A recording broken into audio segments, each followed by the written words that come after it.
I have some very positive people that's on my timeline, and they help me through my gloomy days, because yes, I do have them.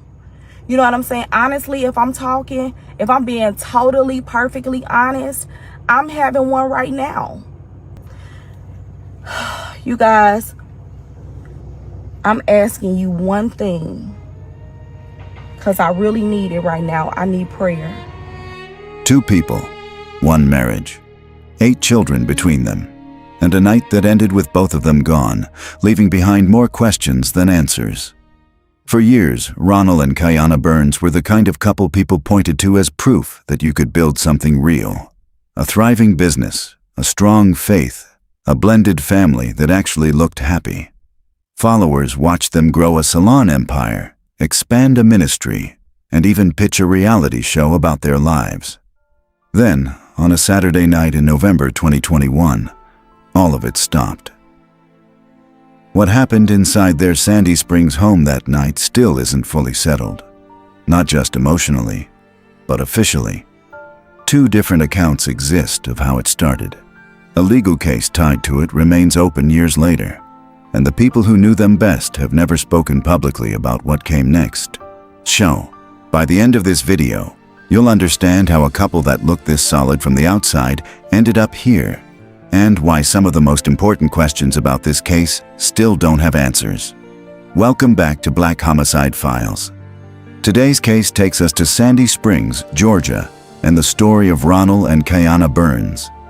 If you're new here, hit that subscribe button. We cover cases like this regularly, and you won't want to miss what's coming next. Drop a comment and let us know where you're watching from. Now, let's get into it. Long before any of this made national news, Ronnell and Keianna Burns were already well known, just not for the reasons that would eventually bring them here. In St. Louis, Keianna built something real. Critique Design's beauty and barber salon. It wasn't a pop-up or a side hustle. By the time anyone outside Missouri had heard the Burns name, the salon had been running for years, with a loyal client base, a full team of stylists and barbers, and a reputation as one of the go-to spots in the city for hair and grooming. For the household, it wasn't just income. It was the financial backbone everything else was built on top of. Ronnell, meanwhile, had his own ventures running in parallel. Alongside the salon, the couple operated For His Glory Ministries, a faith-based brand that blended their personal beliefs with their public image. Scripture, devotionals, and family content woven into the same feed where they posted about the salon. And quietly, separate from all of that, Ronnell also worked in insurance, selling policies through a company called Primerica. At the time, it was just one more line on a long list of things the Burns family had their hands in. Nobody watching had any reason to think it mattered.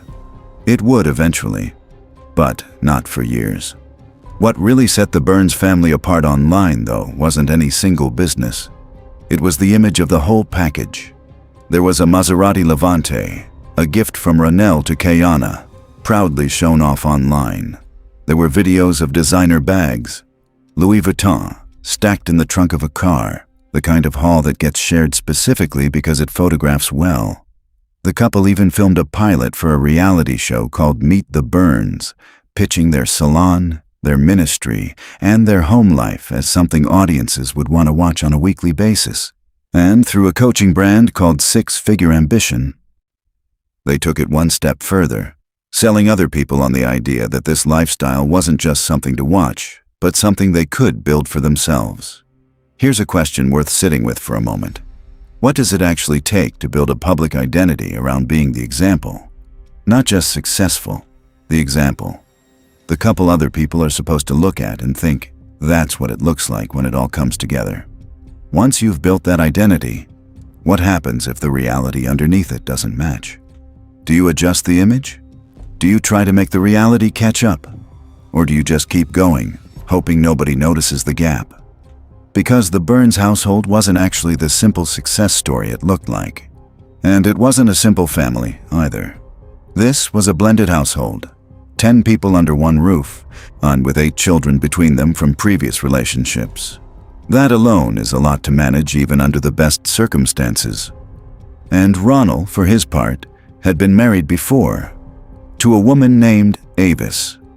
That marriage had ended publicly on an episode of the show Divorce Court, with both sides accusing the other of cheating and of damaging the other's finances. By the time Ronnell and Keianna were building their reputation in St. Louis, that earlier marriage barely registered as a footnote.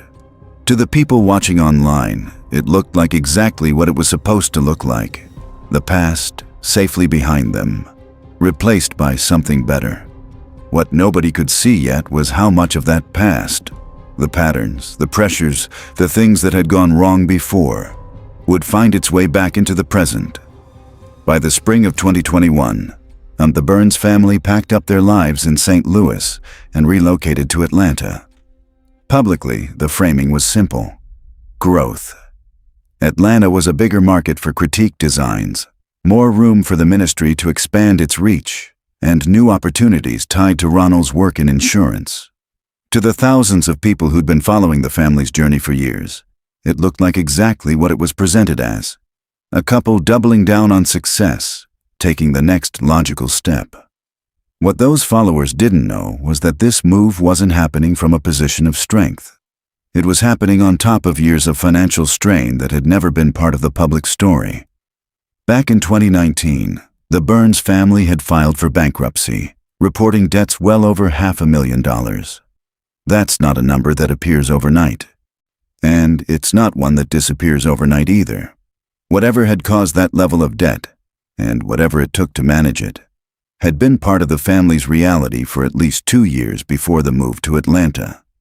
By the time they arrived in Georgia, that pressure hadn't gone away. It had simply packed up and moved with them. This raises a question that applies to a lot more than just this case. How do people keep a public image of success running when the private financial reality says otherwise? It's not necessarily about lying. Sometimes it's about timing, about which parts of a story get told and which get left out, about genuinely believing the next deal, the next move, the next opportunity will finally close the gap. The Burns family had built an entire coaching business, six-figure ambition, around the idea that financial success was achievable and repeatable.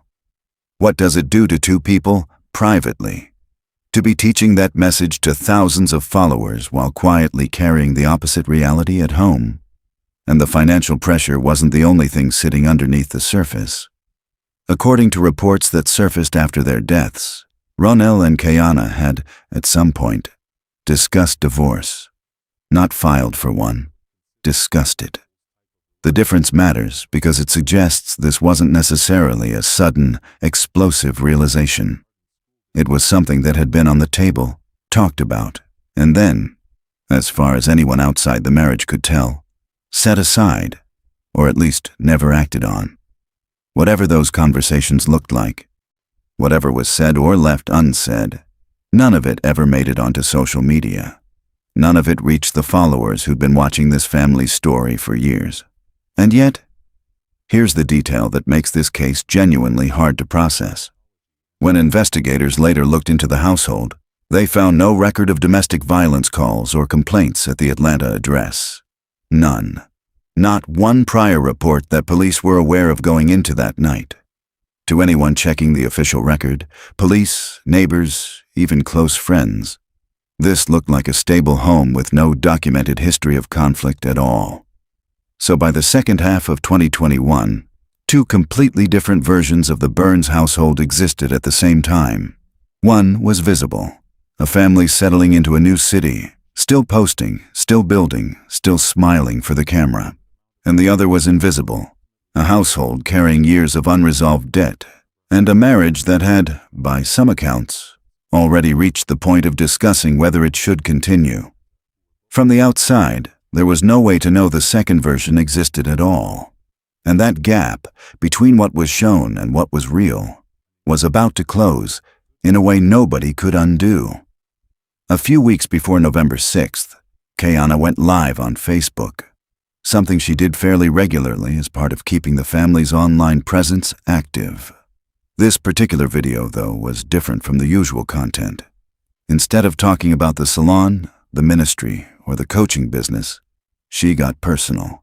She talked about how difficult the adjustment to a new city had been. She talked about the kind of days where everything just feels heavier than it should, describing some of what she'd been feeling as gloomy. She talked about needing encouragement, needing the people in her life, her followers included, to help carry some of that weight, even just for a moment.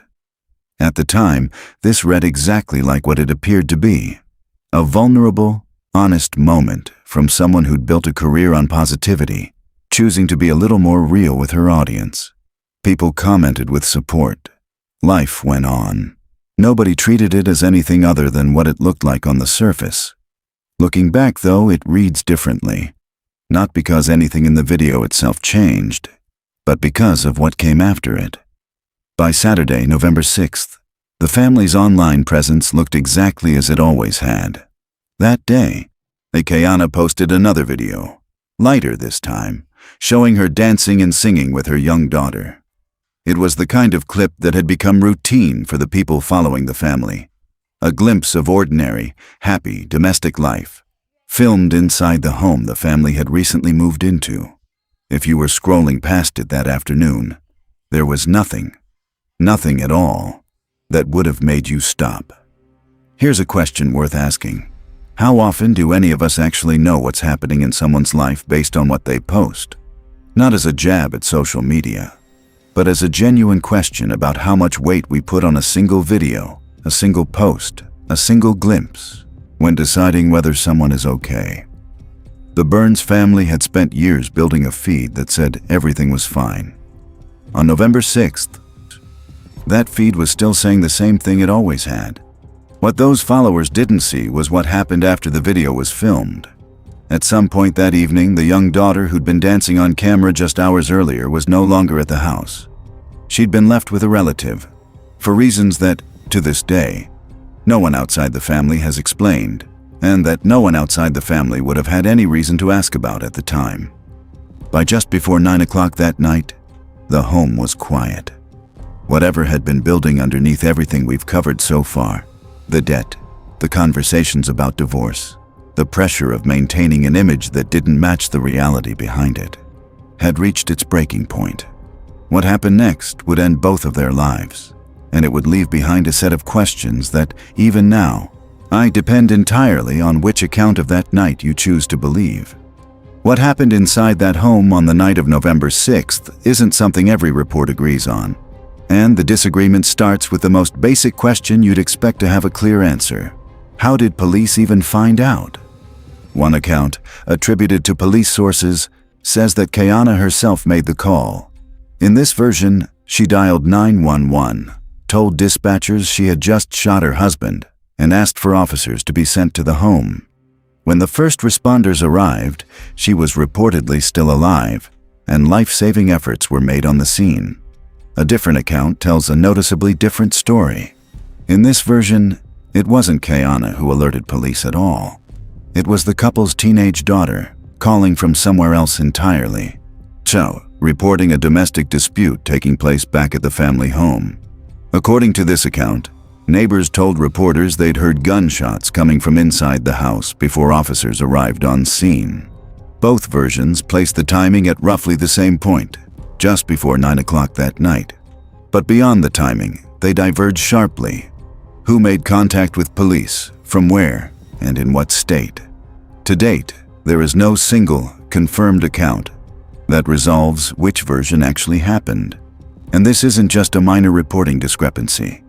It becomes directly relevant later, in a legal dispute that hinges on exactly this kind of detail.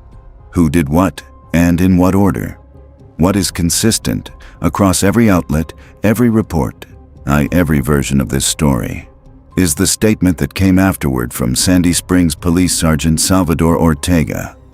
Speaking to press in the days following, Ortega confirmed that a wife had shot and killed her husband, and then turned the gun on herself.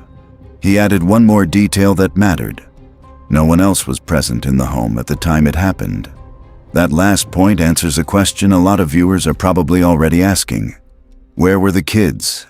The couple's children, all 8 of them, were confirmed to be safe, staying with family members at the time everything happened. Whatever else remains uncertain about that night, This much is not. The children were not in the house, and they were not harmed. Whether that was by careful arrangement or sheer chance is something that's never been publicly explained. But it's the one piece of this story that, for the families involved, must have mattered more than anything else. In the days that followed, Sandy Springs investigators worked through the standard process for a case like this, securing the scene, documenting it, and ultimately handing their findings over for an official classification. That classification came back as a domestic violence-related murder-suicide. A husband and a wife, in a household that, on paper, going into that night, had given no indication that any of this was coming. Think about what that classification actually represents. It's not just a label for what happened. It's also, in a sense, an acknowledgement of everything investigators couldn't find. No prior police reports, no documented history of conflict, no paper trail that would have flagged this household as one to watch. The classification tells you what happened. It doesn't tell you why, and in this case, it may never fully be able to. Earlier in this video, there was a detail that might have seemed like a throwaway line at the time. Alongside the salon and the ministry, Ronnell had also worked in insurance, selling policies through a company called Primerica. That detail turns out to matter a great deal, because Primerica is also the company that held a life insurance policy connected to the Burns family, and that policy is now at the center of a legal dispute that, in some ways, is still ongoing. Here's the core of the issue. Almost every news report from November 2021 told the same version of events. Keianna shot Ronnell, then turned the gun on herself. If that's accurate, it means Ronnell died first, and Keianna died moments later. But when the official death certificates were issued, they recorded the opposite order of events. Keianna listed as having died first, and Ronnell after her. On its own, that might sound like a minor administrative discrepancy, the kind of thing nobody outside a courtroom would ever think twice about. But for a life insurance company, the order in which two people die can be the entire basis of who gets paid. Here's why. Many life insurance policies include something called a survivorship clause. In simple terms, it means that in order for a beneficiary to collect on a policy, they generally have to actually outlive the person the policy was insuring, sometimes by a specific window of time. If the order of death is reversed from what everyone initially assumed, it can completely change who is legally entitled to the payout and which estate, Ronnell's or Keianna's, the money is owed to. So Primerica found itself in a genuinely difficult position. Two estates, Ronnell's and Keianna's, each potentially had a legitimate claim to the same policy, depending on which version of the order of death was treated as official. Rather than make that call themselves and risk paying the wrong party, only to be sued by the other later, Primerica did what insurance companies often do in situations like this. They filed what's called an interpleader action. In plain terms, that means the company essentially went to court and said, "We have the money, we don't know who it legally belongs to. We're asking the court to decide, and we'll pay whoever the court says to pay." While that process played out, Primerica did release the portions of the policy that weren't in dispute. Ronnell's mother, Darlene Burns, and Keianna's mother, Antoinette Reed, were each paid 30% of the policy as named beneficiaries, payouts that weren't affected by the order of death question. The remainder of the policy, the larger share, stayed caught between the two estates, with the court left to determine how it should ultimately be divided. Here's a question worth thinking about. How often do the public narratives around a case like this, the headlines, the early reporting, and the version of events that gets repeated the most, actually match the paperwork that follows? In this case, the gap between what was reported and what's on the death certificates wasn't something anyone noticed in November 2021. It only became relevant once money was involved, once two families and two estates needed an answer, and once a court had to step in to provide one. As of this recording, that question hasn't been publicly resolved.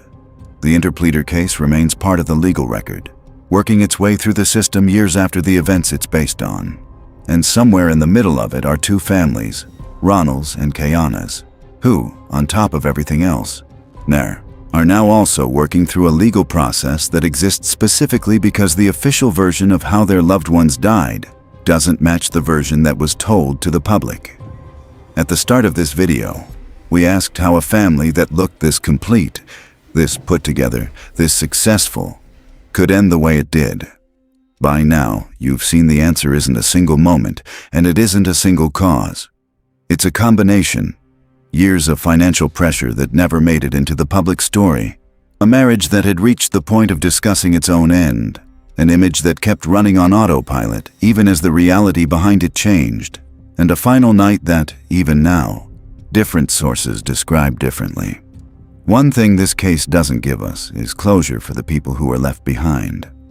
What happened to the 8 children since that night has never been made public. There have been no interviews, no statements, no updates about where they are now, who they're with, or how they're doing. That silence isn't necessarily suspicious. Families dealing with something like this often choose privacy, and they're entitled to it. But it does mean that for everyone who followed this family online for years, the story simply stops. There's no after. And here's the thing. This case isn't an isolated one. Domestic violence doesn't follow a single pattern, and it doesn't always look the way people expect it to. The next case we're covering follows a similar shape to this one. A couple, a public life, a sudden and devastating end. Except this time, the people closest to it say they never saw a single warning sign. Not one. If this case left you with questions, the next one might leave you with even more. Before we move on, if this case is new to you, or you've been following along with our other coverage, take a second to hit subscribe. We put out new cases like this regularly, and you'll get notified the moment the next one goes live. Drop a comment below. What part of this story stood out to you the most? The Facebook Live? The insurance case? The silence around the children? We read every comment, and some of the best discussions on this channel start there.